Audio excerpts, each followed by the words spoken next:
I'd been hiking alone in northern Pennsylvania for most of the afternoon. I'd planned to stay overnight, maybe 2 nights if the weather held. The trail wasn't exactly popular, which was part of the appeal. I'd done enough solo camping trips to be comfortable with silence. At least, I used to be.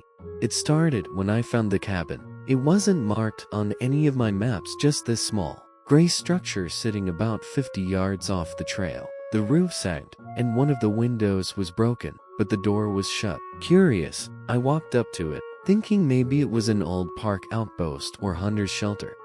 When I got closer, I realized it wasn't abandoned. Not completely. Anyway, someone had carved shapes into the door, circles intersecting with triangles, rough and uneven. There were bones, small ones, hanging from string across the porch, maybe raccoon or squirrel. The smell of smoke lingered faintly in the air. I called out a hello, but no one answered. My gut told me to keep walking, but my curiosity got the better of me.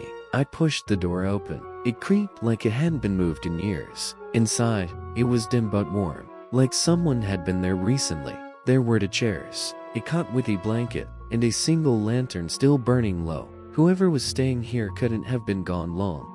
I didn't touch anything, just stood there, trying to figure out why the hairs on my neck were standing up. Then I heard the sound of twigs snapping outside. Deliberate steps circling the cabin. I frowned. At first, I thought it could be a deer, but the steps were too heavy, too purposeful. I turned off my flashlight and listened. The sound stopped for a moment, then came closer. Something brushed against the wall of the cabin, inches from where I stood. I wanted to say something, maybe let whoever it was know I was armed. Oh, I wasn't, but I couldn't move. My breathing felt too loud in that tiny room. Then, right outside the door, came a low voice. Mel, why'd you go in there? The words were calm, almost conversational, but they frowned. See the blood in my veins. I didn't answer. The handle rattled once, then silence. For 30 seconds, maybe more. Nothing happened. Then the footsteps started again, circling the cabin slower now, dragging a little with each step. I waited until I couldn't hear anything. When I finally forced myself to look outside, there was no one there, but something was different. The bones hanging on the porch had been cut down, all of them, and on the ground, right in front of the door, a small pile of ash still smoldered.